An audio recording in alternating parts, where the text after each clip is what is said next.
Neil Armstrong কোনোদিনই চাঁদে পা রাখেনি। 1969 সালের 20 জুলাই নাসার অ্যাপোলো 11 মিশনের মাধ্যমে নীল আর্মস্ট্রং ও বাজ আলড্রিন নামের দুইজন নভোচারী প্রথমবারের মতো চাঁদের মাটিতে পা রাখেন। তবে কিছু কিছু মানুষ এখনও এই ঘটনাটিকে ষড়যন্ত্র বলে থাকে। চাঁদে যাওয়াটা আসলে নাকি আমেরিকা বিশ্বকে দেখানোর জন্য একটি নাটক সাজিয়েছিল। যারা চাঁদে যাওয়ার এই ঘটনাটিকে বিশ্বাস করে না তারা বলে থাকে যে চাঁদে বাতাস নেই, অথচ ভিডিওতে চাঁদে আমেরিকার পতাকা নড়ছে, তাহলে সেটা কিভাবে সম্ভব? তারা আরও বলে যে চাঁদের আকাশ থেকে তারা দেখার কথা ছিল, কিন্তু অ্যাপোলো মিশনের পাঠানো সেই ছবিগুলোতে আমরা কোনো তারা দেখতে পাইনি।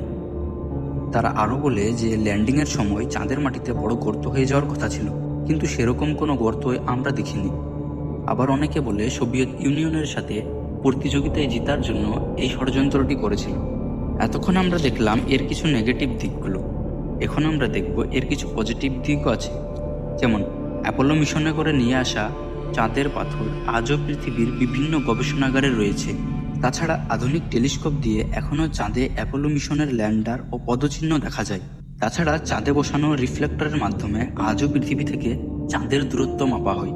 তাহলে যারা বলেছিল চাঁদে বাতাস নেই আর পতাকা নড়ছে, তাদের উদ্দেশ্যে বিজ্ঞানী বলছে যে পতাকাটি চাঁদের মাটিতে বসানো হয়েছিল সেটি ছিল শক্ত ফ্রেমে, তাই মনে হচ্ছিল যেন সেটি নড়ছে। যারা বলেছিল সোভিয়েত ইউনিয়নের সঙ্গে টক্কর দেওয়ার জন্য নাটক করেছে, তাদের উদ্দেশ্যে বলছে যে ওই সময় আমেরিকার শত্রু ছিল সোভিয়েত ইউনিয়ন। এমনকি সোভিয়েত ইউনিয়ন অনবরত অ্যাপোলো 11কে ট্র্যাক করছিল, কারণ তারা কোনো ভুল প্রমাণিত করতে পারলে সেটি জনসাধারণের সামনে উন্মুক্ত করে দেবে।